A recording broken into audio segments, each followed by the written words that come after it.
সংক্ষিপ্ত সংবাদে আপনাদের সাথে আছি আমি ইয়াসমিন সুমনা। শুরুতেই বিআরবি কেবলস নিবেদিত ফিফা ওয়ার্ল্ড কাপ 2026।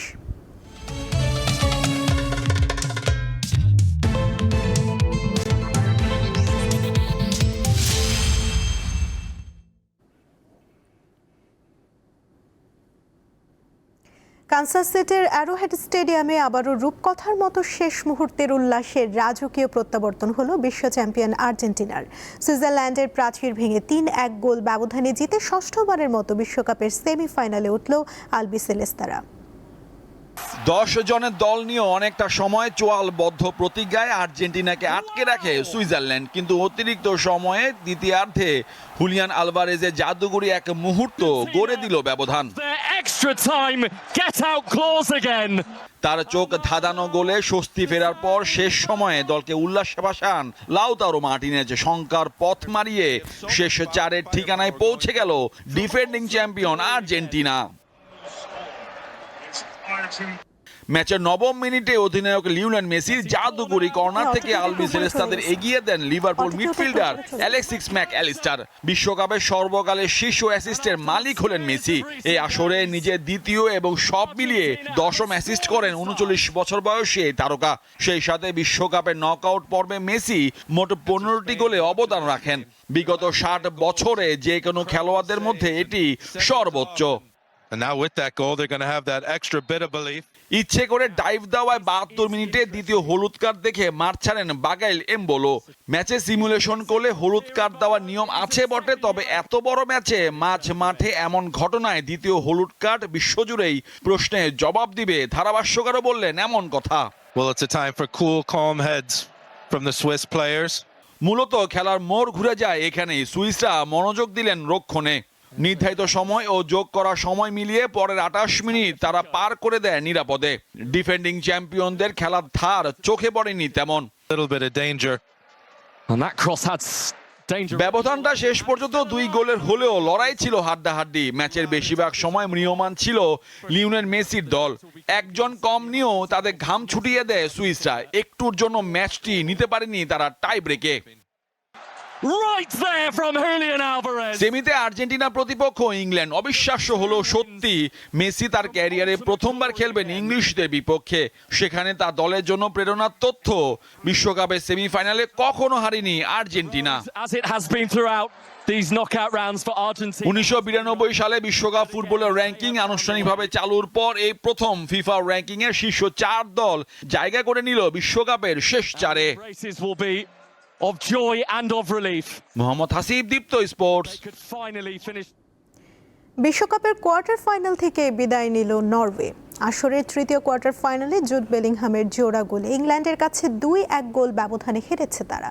শুরুতেই পিছিয়ে পড়েও নরওয়েকে 2-1 গোলে হারিয়ে শেষ 4-এর টিকিট নিশ্চিত করল ইংলিশরা। আসর জুড়ে একের পর এক চমক জাগানো নরওয়ে প্রথমে চমকে দিল ইংল্যান্ডকে। নতুন ইতিহাস গড়ার লক্ষ্যে ফেভারিট ইংল্যান্ডের চোখে চোখ রেখে লড়াই করে ভাইকিংস। সেই ধাক্কার সামনে দলকে পথ দেখালেন জুড বেলিংহাম। টানা দ্বিতীয় ম্যাচে করলেন জোড়া গোল। তারকা মিডফিল্ডারের কাঁধে চেপে বিশ্বকাপে সেমিফাইনালে উঠল থমাস টুখেলের শিষ্যরা। মায়ামি গার্ডেন্সের হার্ড রক স্টেডিয়ামে আসরের তৃতীয় কোয়ার্টার ফাইনালে সাবেক বিশ্ব চ্যাম্পিয়নদের জয় 2-1 গোলে। প্রথমার্ধে আন্দ্রেয়াস শেলদেরিপকের গোলে এগিয়ে যায় নরওয়ে। ম্যাচ জুড়ে গুরুত্বপূর্ণ ভূমিকা রাখা ভিআরের কল্যাণে প্রথমার্ধে যোগ করার সময় হ্যারি কেনে করা গোল অফসাইডের কারণে বাতিল হয়। আগে কখনোই নকআউট পর্বে কোনো জয় না পাওয়া নরওয়ে এবার 28 বছর পর বিশ্বকাপে খেলার সুযোগ পায়। এই দলটি আসরের শুরু থেকে দারুণ সব পারফরমেন্সে চমকে দেয় সবাইকে। গ্রুপ রানার্স আপ হয়ে নকআউট পর্বে উঠে শেষ 32-এ তারা হারায় আইভরি কোস্টকে। ইউরোপের দলটি এরপর বিদায় করে রেকর্ড 5 বারের চ্যাম্পিয়ন ব্রাজিলকে।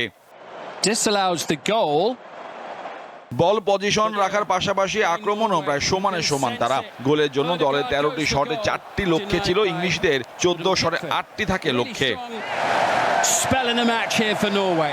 তৃতীয় কোয়ার্টার ফাইনালে দেখা গেল ফিফা নতুন নিয়মে বড় প্রয়োগ। ম্যাচের দ্বিতীয়ার্ধে বিতর্কিত এক সিদ্ধান্তে নরওয়ে গোল বাতিল হলেও ইংল্যান্ড দলকে ফ্রি কিক না দিয়ে কর্নার দেওয়ার নির্দেশ দেন রেফারি ক্লেম তুর্পা। ফিফার দাবি কর্নারের সময় বক্সের ভেতরে খেলোয়াড়দের মধ্যে ধাক্কা বা শরীরী লড়াইয়ের কারণে কোনো দলকে অতিরিক্ত শাস্তির মুখে না ফেলা। বিশ্বকাপ শুরুর আগে কোচিং স্টাফদের এই বিষয়ে বিশেষভাবে অবহিত করা হলেও কোয়ার্টার ফাইনালের মতো গুরুত্বপূর্ণ ম্যাচে এর প্রয়োগ নতুন করে বিতর্কে জন্ম দিয়েছে। মোহাম্মদ হাসিব, দীপ্ত স্পোর্টস। সাবেক স্পিকার ও বিএনপির স্থায়ী কমিটির সদস্য ব্যারিস্টার জমির উদ্দিন সরকার মারা গেছেন। গত রাত 4:19 রাজধানীর শ্যামলীর বাংলাদেশ স্পেশালাইজড হাসপাতালে 95 বছর বয়সে তার জীবন অবসান হয়। বার্ধক্যজনিত অসুস্থতার কারণে তিনি ওই হাসপাতালে চিকিৎসাধীন ছিলেন। বিকেল 5টায় জাতীয় সংসদের দক্ষিণ প্লাজায় তার জানাজা হবে। জমির উদ্দিন সরকার দেশের নামকরা আইনজীবী ও রাজনীতিবিদ ছিলেন। তিনি 2001 থেকে 2009 সাল পর্যন্ত 8ম জাতীয় সংসদের স্পিকার হিসেবে দায়িত্ব পালন করেন। 2002 সালে রাষ্ট্রপতি অধ্যাপক AQM বদরুদ্দোজা চৌধুরীর পদত্যাগের পর নতুন রাষ্ট্রপতি নির্বাচিত না হওয়া পর্যন্ত তিনি ভারপ্রাপ্ত রাষ্ট্রপতির দায়িত্ব পালন করেন। জমির উদ্দিন সরকার একাধিকবার সংসদ সদস্য নির্বাচিত হন এবং বিভিন্ন মন্ত্রণালয়ের মন্ত্রীর দায়িত্ব পালন করেন।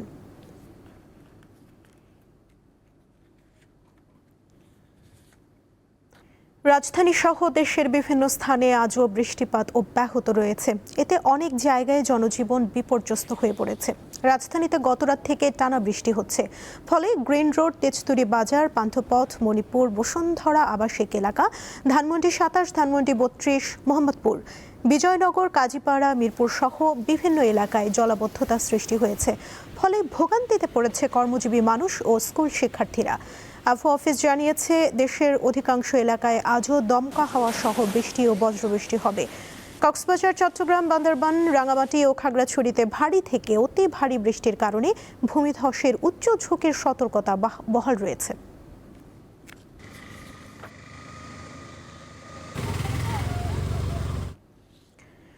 রাজধানীর বৃষ্টি ও জলাবদ্ধতার খবর জানাতে বিজয় সরণি থেকে যোগ দিচ্ছেন সহকর্মী স্বস্তিকা সিংহ। স্বস্তিকা, টানা বৃষ্টিতে বিভিন্ন স্থানে পানি জমছে, সার্বিক পরিস্থিতি আমাদের জানান।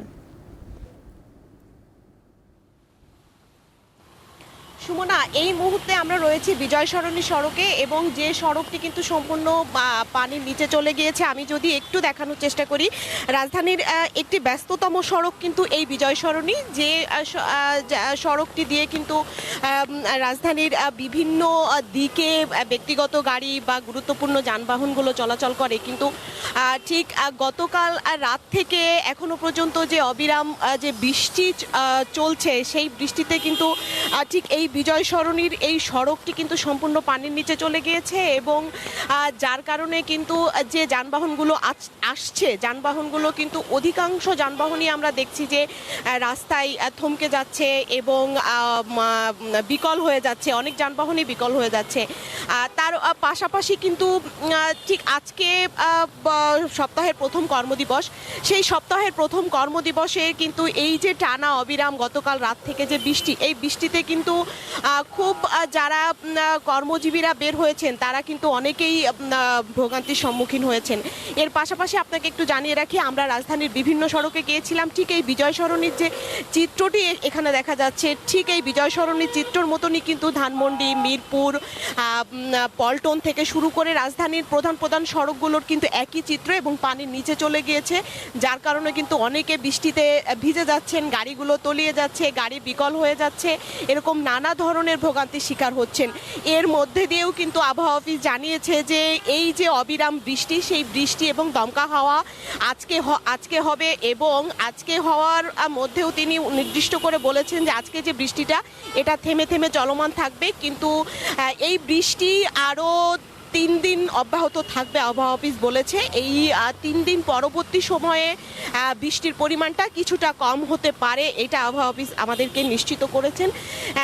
ঠিক এই অবিরাম বৃষ্টি যদি আজকেও থেমে থেমে চলে রাজধানীতে, এখনো পর্যন্ত কিন্তু আবহাওয়া অফিসের তথ্য মতে যে গতকাল রাত থেকে ঠিক এখনো যে বৃষ্টি চলমান রয়েছে, এই চলমান বৃষ্টিতে কিন্তু শুধু ঢাকা শহরেই 76 মিলিমিটারের বেশি বৃষ্টির যে পরিমাণ, সেই বৃষ্টির পরিমাণ কিন্তু রেকর্ড করা হয়েছে। হয়েছে এবং আবহাওয়া অফিস যেটা বলছে সেটা হচ্ছে এই যে জলাবদ্ধতা, এই জলাবদ্ধতার পরিমাণটা আরও বাড়তে পারে। তার কারণ বৃষ্টি আজকে সারাদিনই হবে এবং থেমে থেমেই বৃষ্টি হবে। সেই তথ্য অনুযায়ী জলাবদ্ধতার পরিমাণটা আসলে বাড়ার সম্ভাবনা রয়েছে, যার কারণে কিন্তু যারা বিশেষজ্ঞ চিকিৎসকরা রয়েছে বা যারা ডাক্তাররা রয়েছে তারা কিন্তু বারবারই বলছেন যে ঠিক ছোট শিশুদের বাসা থেকে বের করার ক্ষেত্রে সচেতনতার কথা বলছেন। তার পাশাপাশি আমরা কিন্তু রাজধানীতে দেখেছি যে অনেকগুলো স্কুল আজকে প্রথম একটা কি দুইটা ক্লাস হওয়ার পরে বন্ধ হয়ে গিয়েছে, কারণ এই যে জলাবদ্ধতা, এই জলাবদ্ধতাতে ঠিক অফিসগামী যারা মানুষ রয়েছে তারা যেমন সমস্যার সম্মুখীন হয়েছে, তেমন কিন্তু যারা আসলে যাদের আজকে স্কুল খোলা ছিল, যারা আসলে স্কুলে গিয়েছে, স্কুলে যাওয়ার জন্য বের হয়েছে, তাদের ক্ষেত্রেও কিন্তু ঠিক এই একই সমস্যার সম্মুখীন হতে হয়েছে। ঠিক সব কিছু মিলিয়ে ঠিক এই আবহাওয়ার পরিস্থিতি এবং রাজধানীর জলাবদ্ধতা নিয়ে আসলে রাজধানীবাসীও শঙ্কা প্রকাশ করছেন এবং আমরা অনেক সাধারণ নাগরিকের সাথে কথা বলেছি। তারা কিন্তু আসলে বলছেন যে রাজধানীতে অল্প বৃষ্টিতেই রাজধানীর প্রধান সড়কগুলোতে জলাবদ্ধতা তৈরি হয় এবং সেই জলাবদ্ধতা তৈরি হওয়ার যে জায়গাটি, সেই জায়গাটি যদি টানা অবিরাম বৃষ্টিতে হয়ে থাকে সেই ক্ষেত্রে সমস্যা আরও বাড়বে। যার কারণে কিন্তু বলছেন যে সিটি কর্পোরেশন থেকে শুরু করে যারা কর্তৃপক্ষ রয়েছে তাদেরকে একটু সতর্ক দৃষ্টি দেওয়ার আহ্বান করছেন নগরবাসী, কারণ ড্রেনেজ ব্যবস্থার রক্ষণাবেক্ষণ না হলে, ড্রেনেজ ব্যবস্থা সঠিক না হলে কিন্তু এই জলাবদ্ধতার পরিমাণ বাড়তে পারে, কারণ বৃষ্টি বাড়তে পারে। সুমনা, এই ছিল রাজধানীর জলাবদ্ধতার সর্বশেষ তথ্য। স্বস্তিকা, ধন্যবাদ আপনাকে। টানা বৃষ্টিতে অনেকটাই বিপর্যস্ত উপকূলীয় জেলা পটুয়াখালী, ফলে জনজীবনে নেমে এসেছে স্থবিরতা। এ বিষয়ে জানাতে যোগ দিচ্ছেন সহকর্মী মোহাম্মদ ইমরান, কথা বলবো তার সঙ্গে। ইমরান, টানা বৃষ্টিপাত পটুয়াখালীর জনজীবনে কি প্রভাব ফেলছে আর এই মুহূর্তে বৃষ্টিপাত কেমন হচ্ছে জানাবেন বিস্তারিত।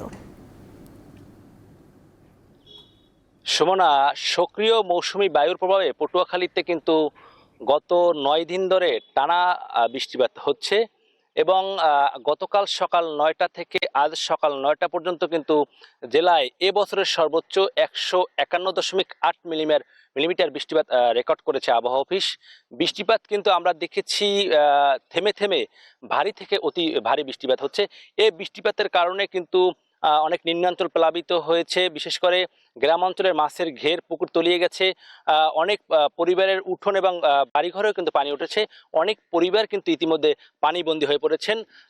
আমি আপনাকে আরেকটি বিষয়ে জানিয়ে রাখি, এই মুহূর্তে বৃষ্টি না থাকলেও কিছুক্ষণ আগেও কিন্তু বৃষ্টি হয়েছিল। এখন কিন্তু বর্তমানে এইচএসসি পরীক্ষা চলে।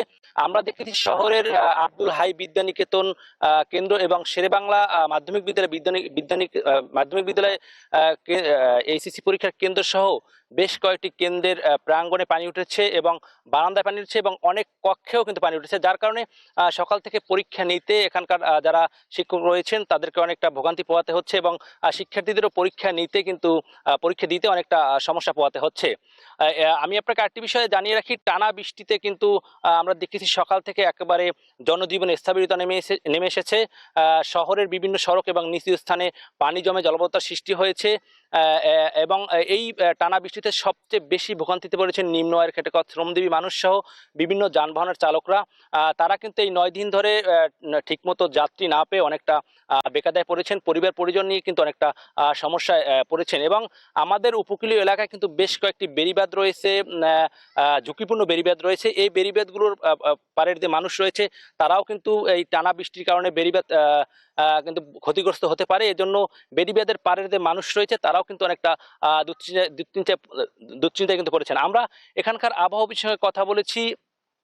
গত 8 দিন পরে কিন্তু আবহাওয়া অফিসের যে 3 নম্বর সতর্কতা সংকেত, সেই সতর্কতা সংকেত নামিয়ে ফেলা হয়েছে। উপকূলীয় এলাকা দিয়ে কিন্তু ঝড়ো হওয়া বয়ে দেওয়ার সম্ভাবনা নেই, তবে এই পটুয়াখালী সহ উপকূলীয় এলাকা দিয়ে কিন্তু আরও 48 ঘন্টা অতি ভারী থেকে ভারী বৃষ্টিপাত হতে পারে, সেটা কিন্তু তারা আমাদেরকে জানিয়েছেন। তো আসলে সুমনা, এই বৃষ্টিপাত যদি অব্যাহত থাকে এবং পানি যদি জলাবদ্ধ থাকে তাহলে কিন্তু এখানকার মানুষের দুর্ভোগের কোনো আসলে শেষ থাকবে না। তো সুমনা, আসলে পটুয়াখালী থেকে আমার কাছে এই ছিল সর্বশেষ। ইমরান, ধন্যবাদ আপনাকে। কক্সবাজারে ভারী বৃষ্টির কারণে জলাবদ্ধতার পাশাপাশি ভূমিধসের ঘটনা ঘটছে, ফলে অনেকে আতঙ্কে সময় পার করছেন। বিস্তারিত জানাচ্ছেন সহকর্মী হারুনুর রশিদ। সপ্তম দিনের সকালে একটু বৃষ্টির মাত্রা কমে আসলে কিন্তু 10টার পর থেকে আবার বৃষ্টি শুরু হয়েছে। আমরা যেটা জানি কক্সবাজার জেলার চকরিয়া, পেকুয়া, মাতামুহুরী উপজেলার প্রায় 35টি ইউনিয়ন এখনো পানির নিচে তলিয়ে আছে। হয়তো সকাল থেকে একটু পানি কমতে শুরু করেছে, তারপরেও সেখানে পানি এখনো জমাট বেঁধে আছে এবং সেখানে জলাবদ্ধতা তৈরি হয়ে আছে এবং কিছু কিছু ক্ষত চিহ্ন দেখা যাচ্ছে পানি কমে যাওয়ার সাথে সাথে। রাস্তা সেগুলো অনেক ভেঙে গেছে, সেগুলো দৃশ্যমান হচ্ছে অনেক ক্ষতিচিহ্ন, মানুষের ঘর বাড়ি থেকে পানি নামতে শুরু করেছে।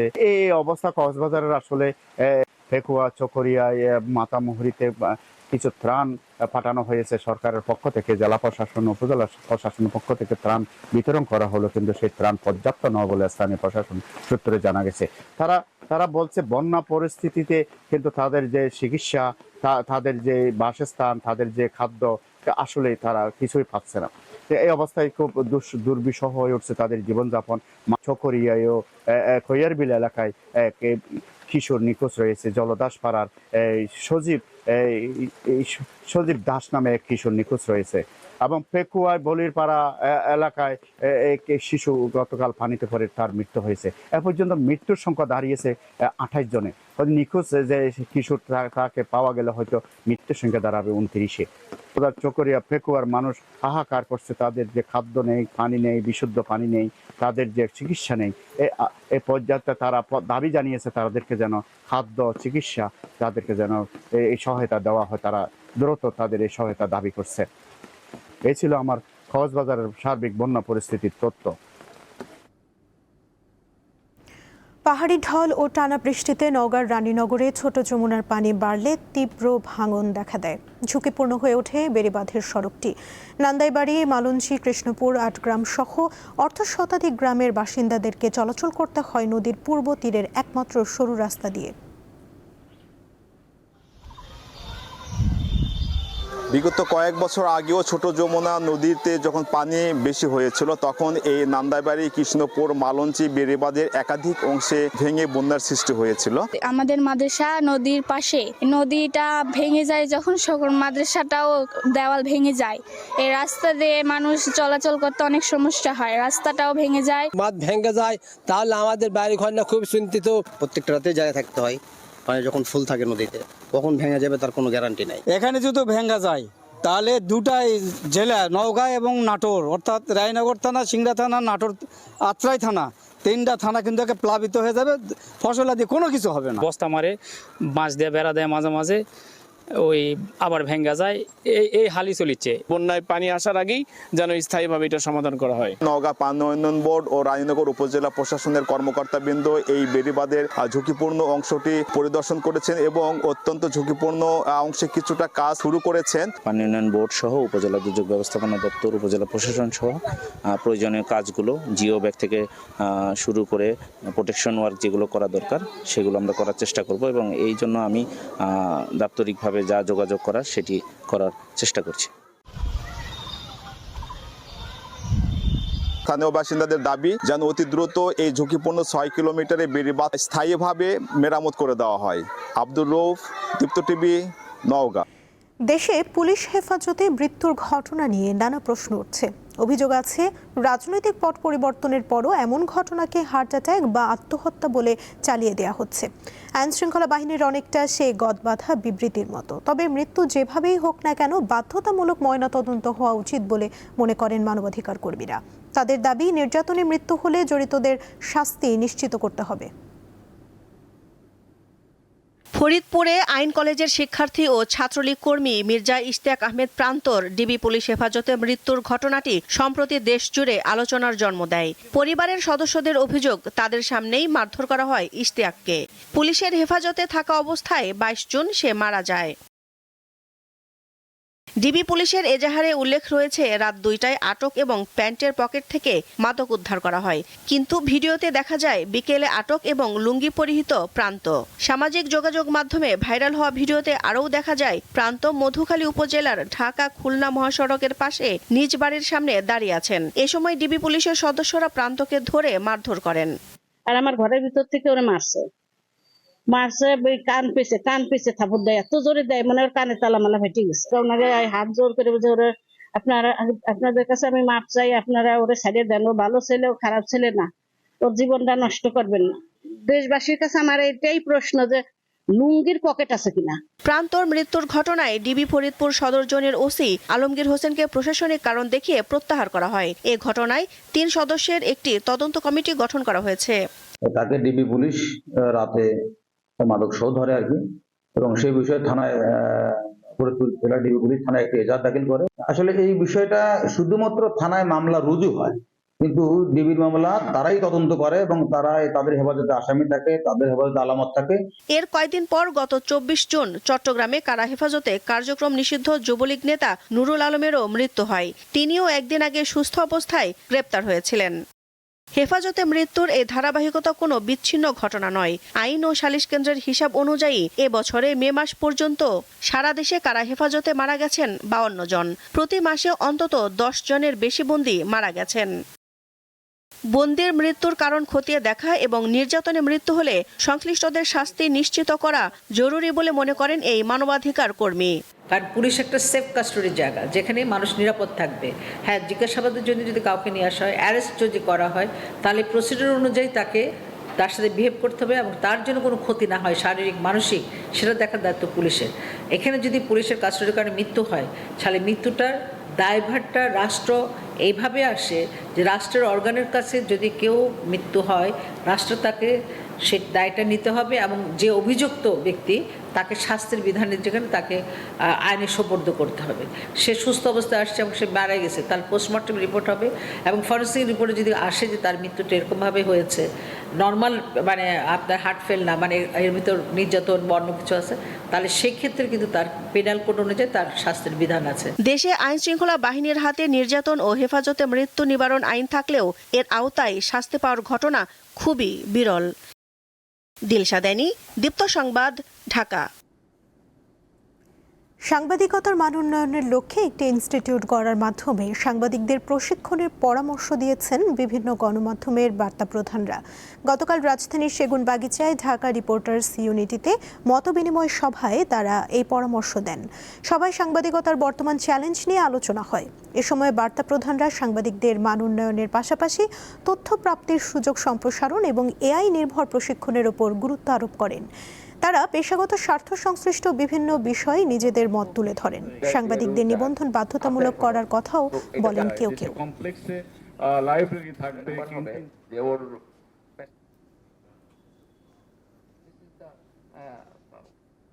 আন্তর্জাতিক প্রসঙ্গ। ইরানের বিভিন্ন স্থানে নতুন করে হামলা চালাচ্ছে যুক্তরাষ্ট্র। গতরাতে এই হামলা শুরু হয়। জবাবে উপসাগরীয় দেশগুলোতে হামলার পাশাপাশি আবারও হরমুজ প্রণালী বন্ধ ঘোষণা করেছে তেহরান। পেন্টাগন জানায় হরমুজ প্রণালীতে সাইপ্রাসের একটি জাহাজে আইআরজিসির হামলার কারণে ইরানে নতুন করে হামলা শুরু করেছে তারা। ইরানের রাষ্ট্রীয় সম্প্রচার মাধ্যম জানায় দেশটির দক্ষিণাঞ্চলের আসালুয়েহ ও বুশেহর প্রদেশের বন্দরী দায়রে অনেকগুলো বিস্ফোরণের ঘটনা ঘটেছে। এছাড়া বন্দরনগরী আব্বাস, সিরিক, চাবাহারেও বিস্ফোরণের শব্দ শোনা গেছে।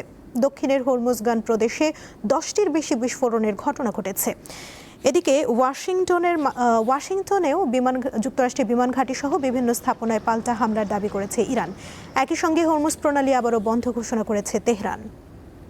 চীনে এক সপ্তাহের ব্যবধানে আবার আঘাত হেনেছে শক্তিশালী টাইফুন বাভি। স্থানীয় সময় শনিবার সন্ধ্যায় প্রথমে দেশটির পূর্ব উপকূলের তাইঝো শহরে ঘন্টায় 290 কিলোমিটার গতিতে এটি আঘাত হানে। এরপর মধ্যরাতের দিকে ওয়েনঝৌ শহরের স্থলভাগে আছড়ে পড়ে টাইফুনটি। এটি আঘাত হানার আগেই ঝুঁকিপূর্ণ এলাকা থেকে প্রায় 20 লাখ মানুষকে নিরাপদ স্থানে সরিয়ে নেওয়া হয়েছে। ঝড়ের প্রভাবে স্কুল, কলেজ, কর্মস্থল ও পরিবহন সেবা বন্ধ রাখা হয়েছে। বাতিল করা হয়েছে শত শত ফ্লাইট।